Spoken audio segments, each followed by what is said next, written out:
Or do you guys see what I'm saying? I'm not even halfway done, am I?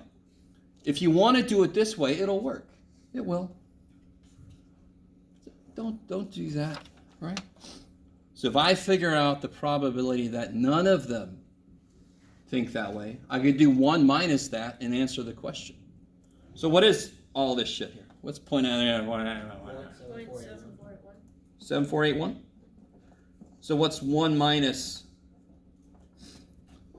Here, watch this real quick. I know you guys are doing the calculator, but I just got to do this. I know you have calculators. I'm aware of this, right? I'm not straight from the 1940s or something.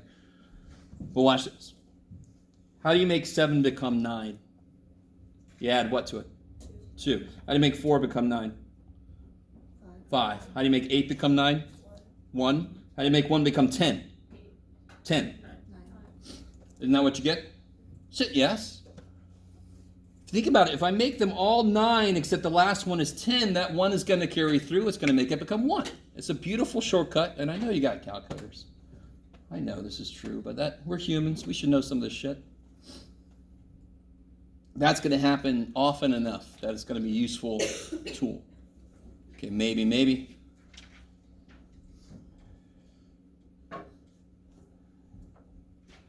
All right. Let me get a clean sheet for this last one.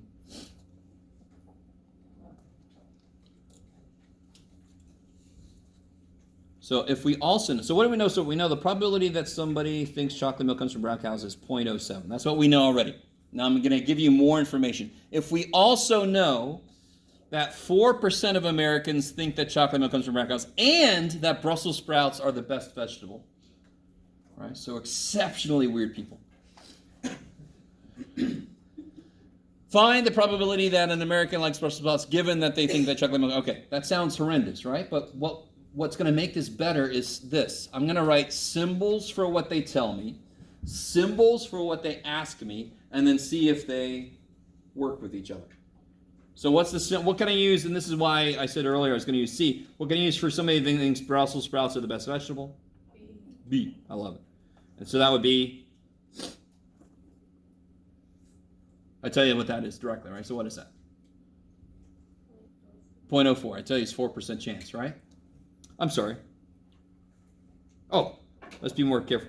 I tell you that the probability, 4% is that Americans think chocolate milk comes from brown cows and Brussels sprouts are the best vegetable. So we're going to use the letter B for Brussels sprouts. But the 4% I tell you is they think chocolate milk and Brussels sprouts. That's 0.04. Now what is the question I ask you in symbols? I ask you, an American likes Brussels sprouts given that they think chocolate milk comes from brown cows. They like Brussels sprouts given chocolate milk comes from brown cows. It would be B given C, right? Can you write the formula for what that is? This is exactly what's going to happen to you in the homework, by the way. Not chocolate milk and Brussels sprouts, but this type of idea. What's the formula for B given C?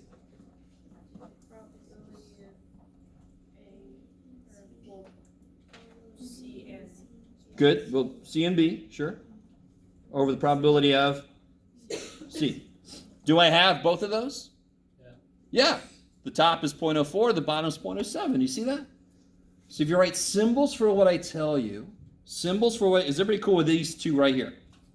That's what I told you earlier. And that's what I told you right here. 4% is this and that. Bam. Then I ask you a question. Write it in symbols.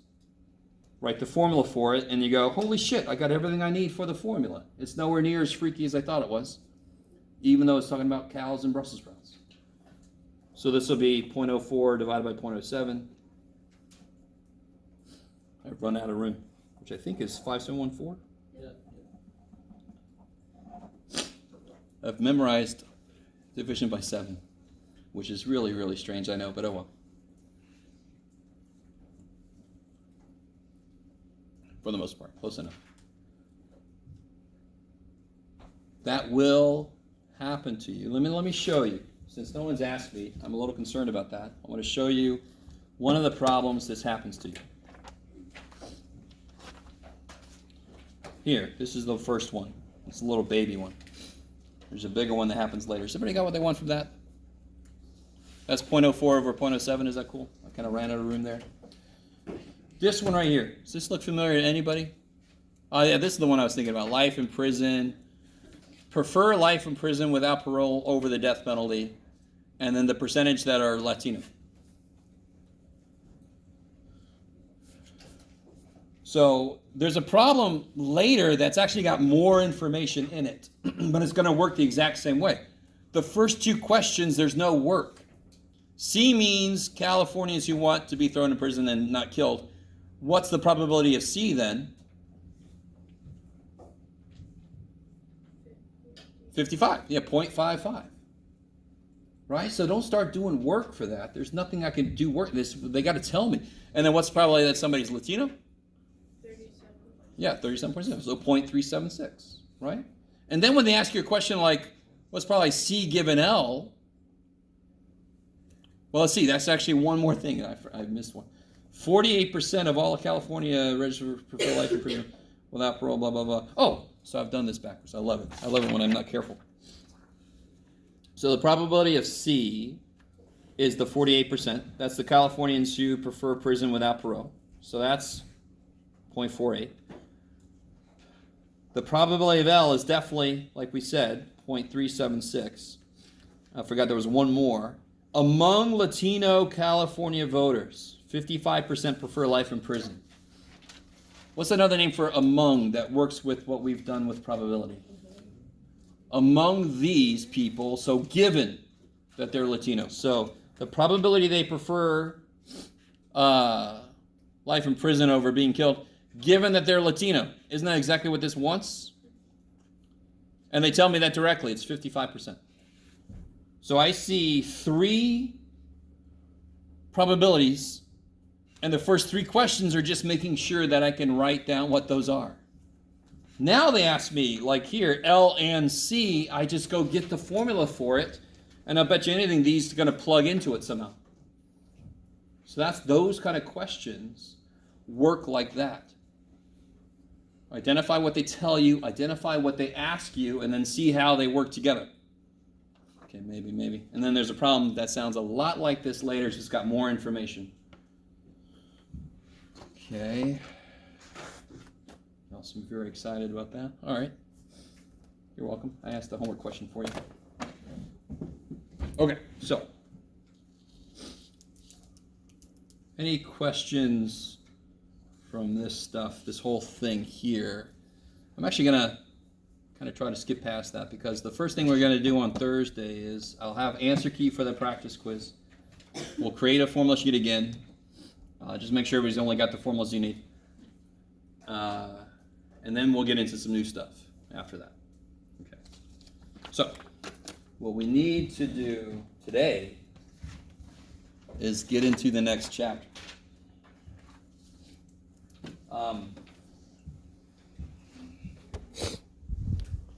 So let's see. Something that's going to happen kind of often to us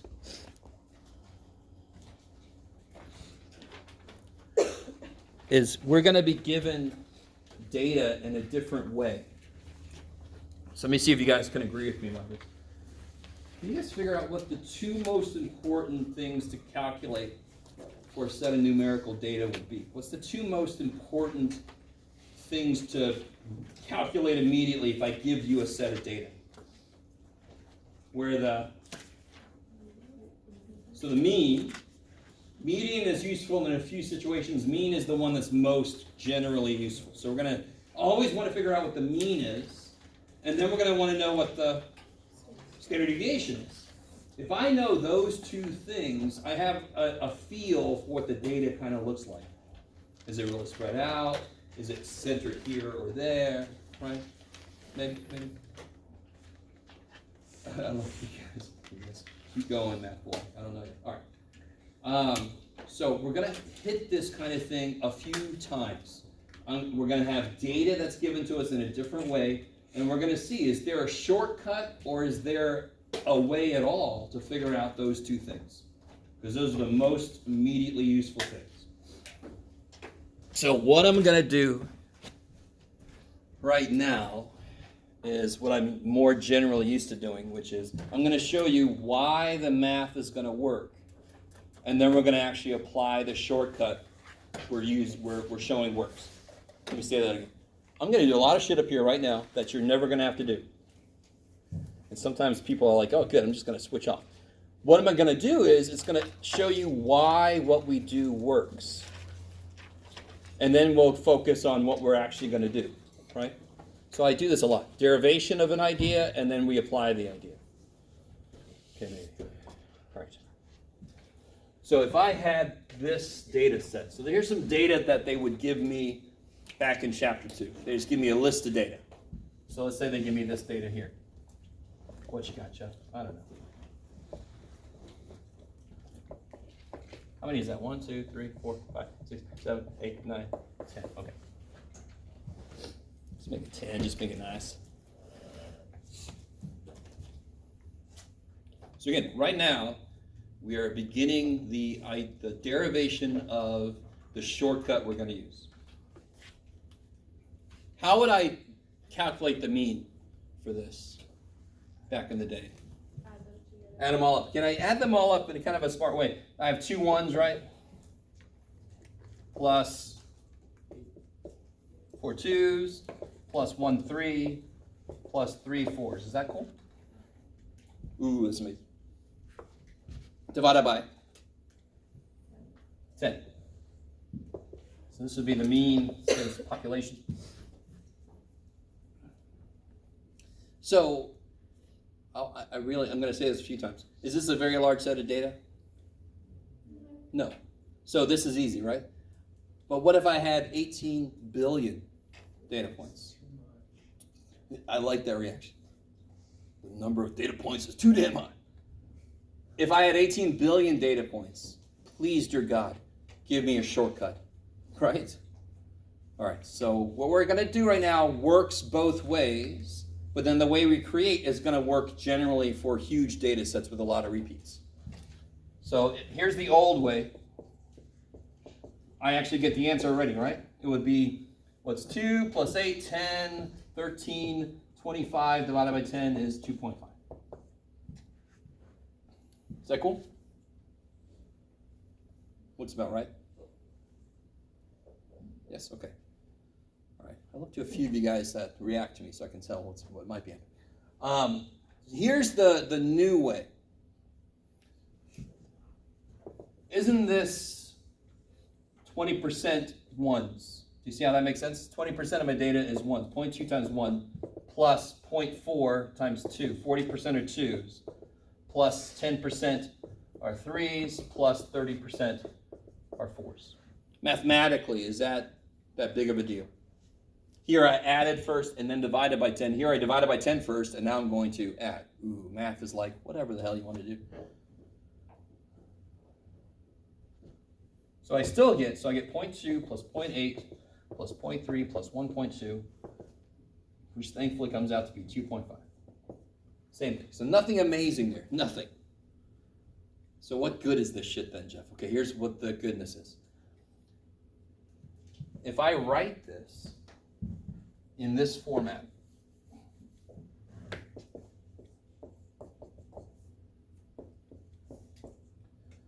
so 20% are 1s, 40% are 2s, 10% are 3s, 30% are 4s. How did I get to this step here? What is each of these from the table? This is 1 times 0.2, right? 2 times 0.4. So it looks like each row I did this times this times this. So what am I going to label that? What are these? X's. What are these? P of X's. And I multiply them. So this will be X times P of X.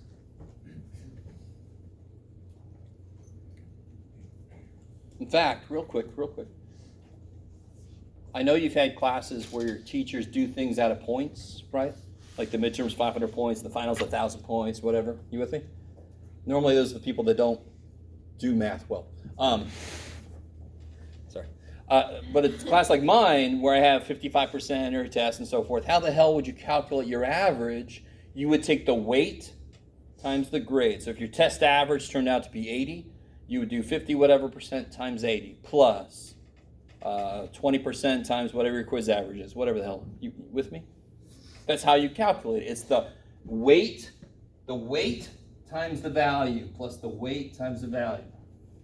So multiply across here and then add down. So what is the formula for the mean then? What am I'm adding up those. So what's the formula for that?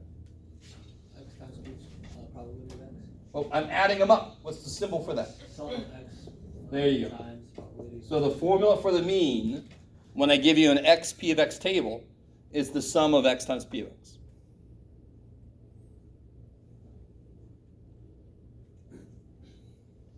And watch this.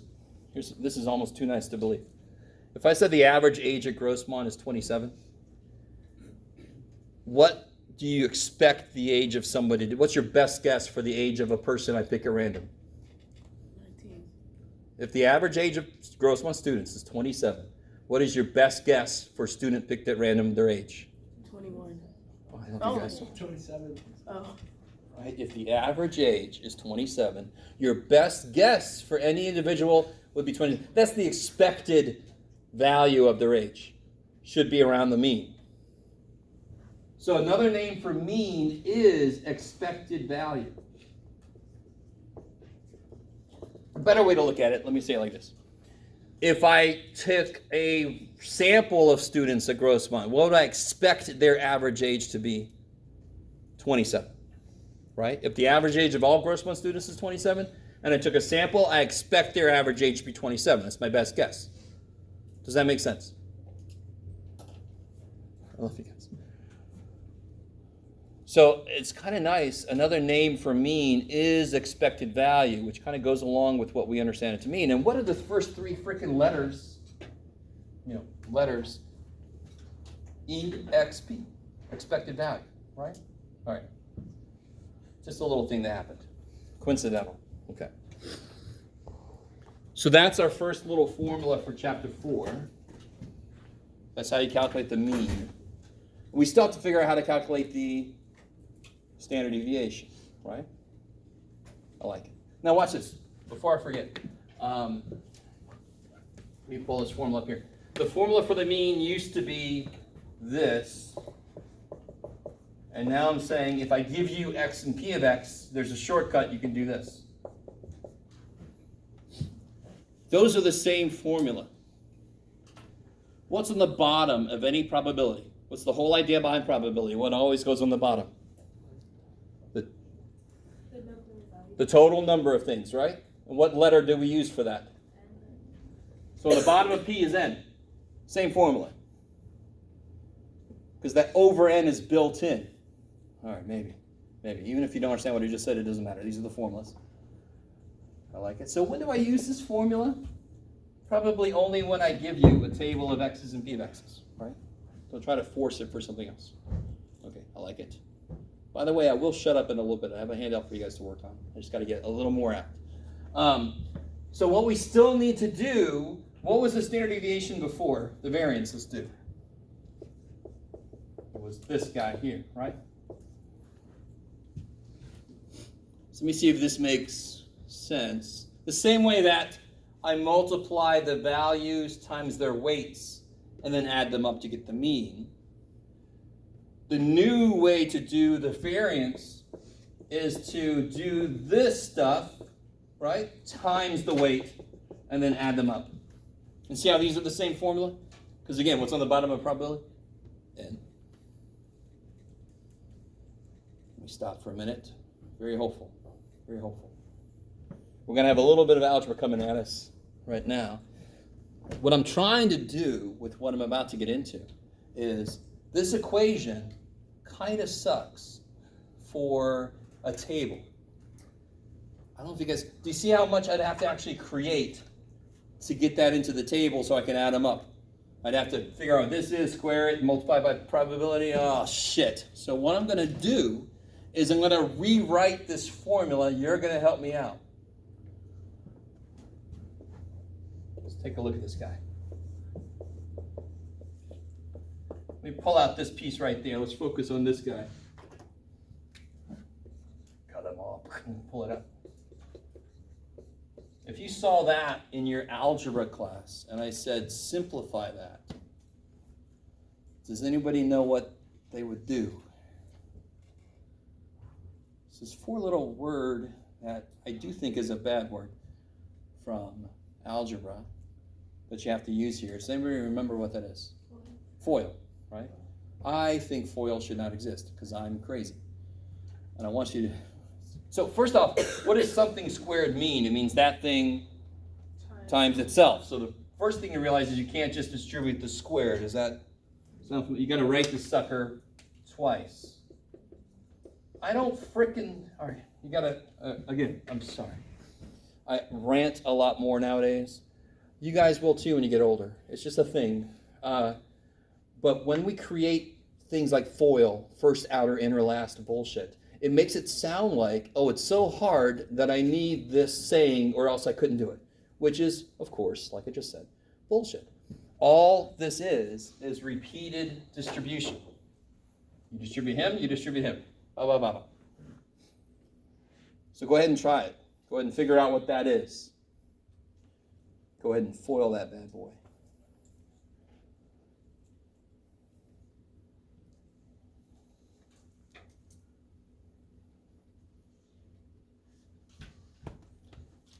Drink some more mystery liquid.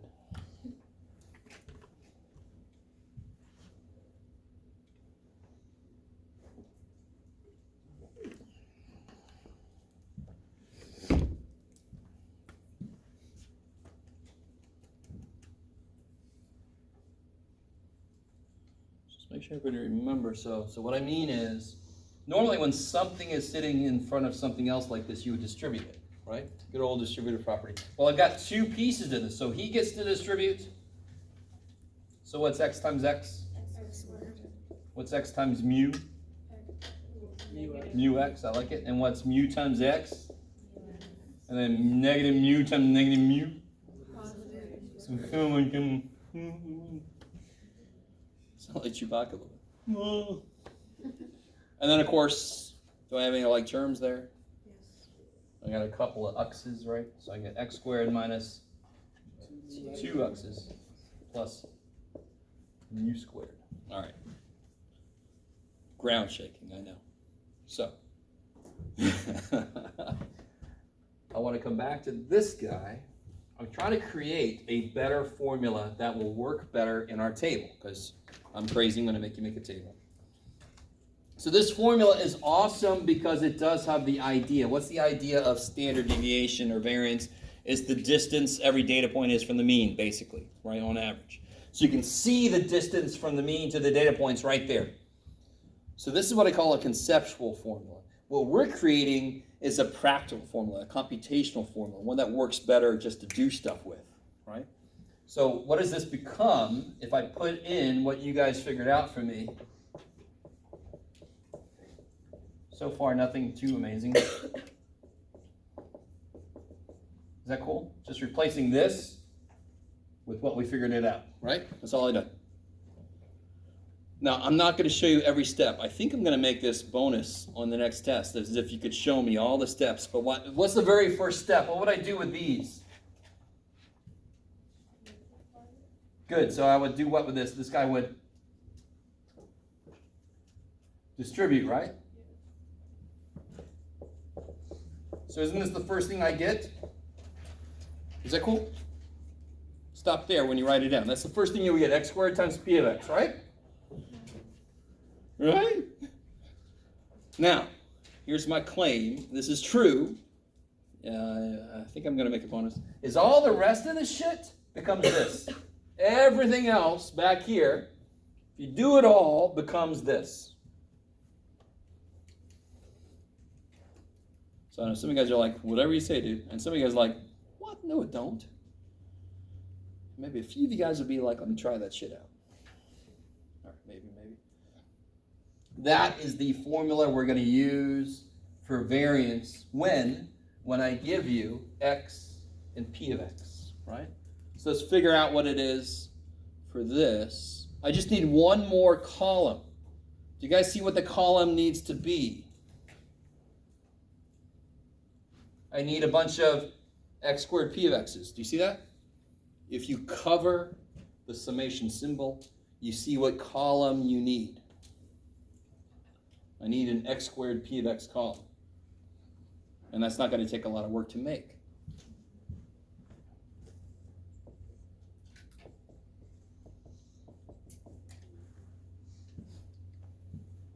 I got to remember to put those back. Let me put these here. All right.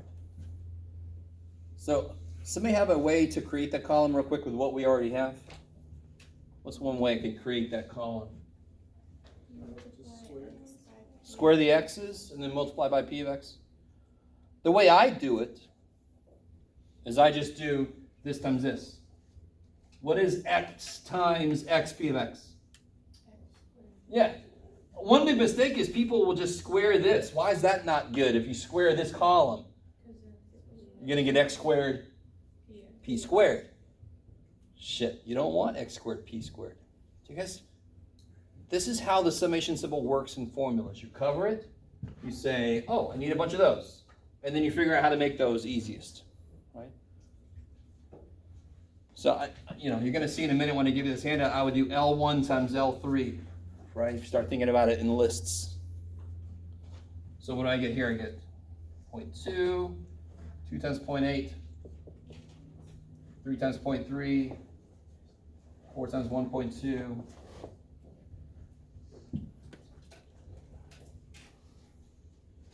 so then I'm going to add those up. So I'm going to add up these. Oh, shit. Those of you at home. What do I get when I add those up? I don't know. 7.5? Yeah.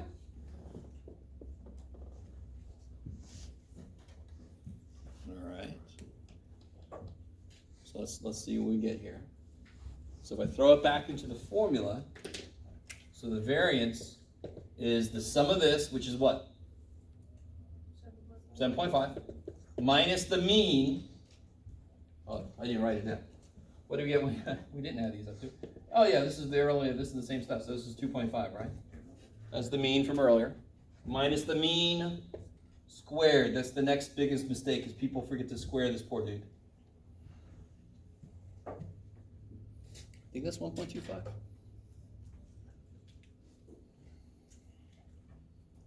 Does everybody see? All I'm doing now is I made a table of values so I can sum them up, and now I'm just throwing everything into the formula.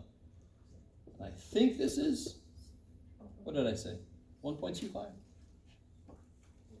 Somebody gonna help me out? Is it? And then I get the standard deviation, square root this. It's like 1.1 something.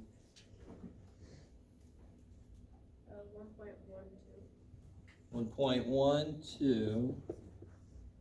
Well, okay, so it's 0.1180. 1.118. Okay. Because remember, standard deviation has to be at least 3 places. You guys don't like to interact, right? That's all right. I'll get over it. All right, I like it. What's the? Oh, okay. All right, so let me give you this. I got a sheet. One side of it is a completely worked out problem, and the other side of it, of course, is a blank one that you need to work on. So you can reference the completely worked out problem to help you.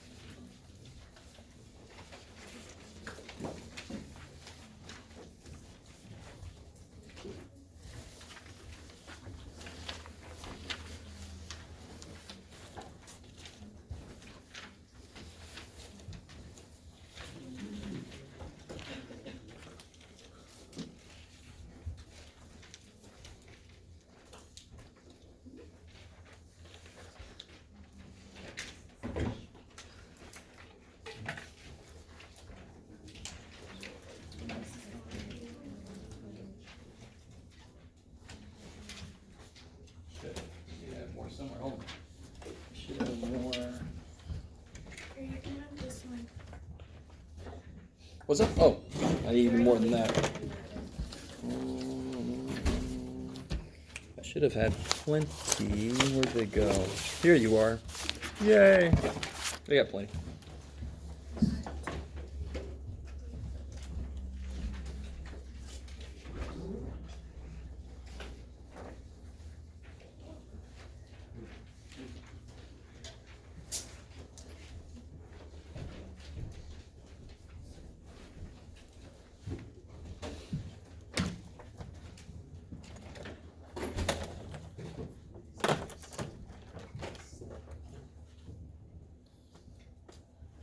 Anybody need to borrow a calculator? Where did I put mine? There. I'm going to show you real quick the worked out example. I'm going to do it in the calculator so you can see what it looks like. Sure. Make sure it's got battery.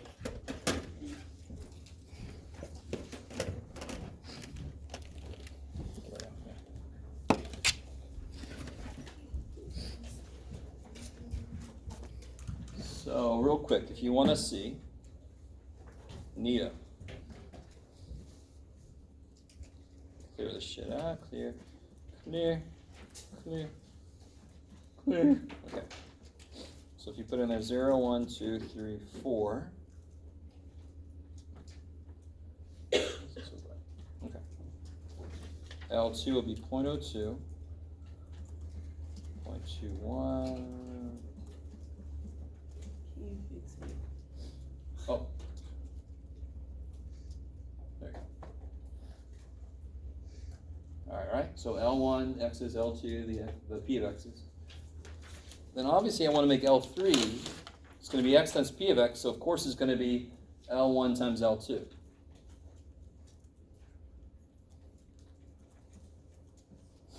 Bam, so I get the same numbers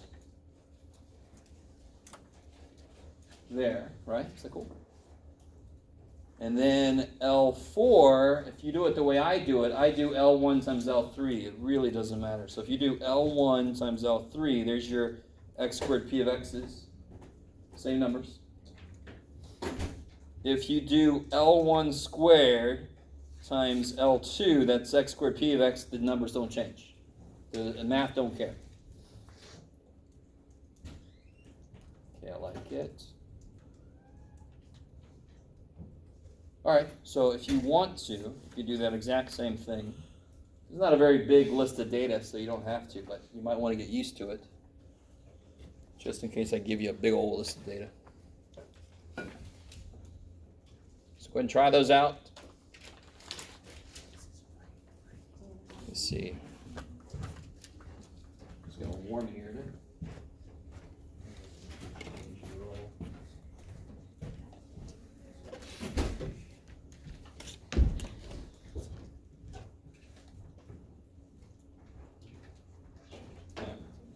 We'll plug that back in, it's going to just heat.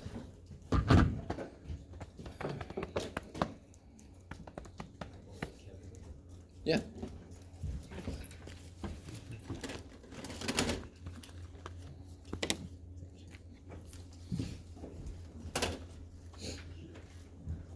You can call me over if you need help. You can check your answers with people near you.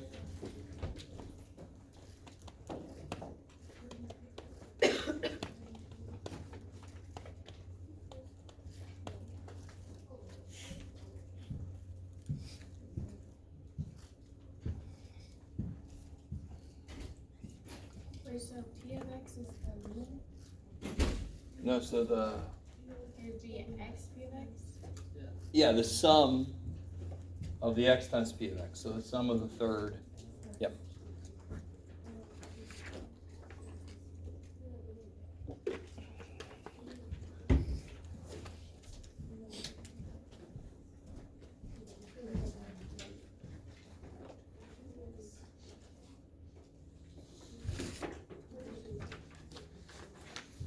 Do we know that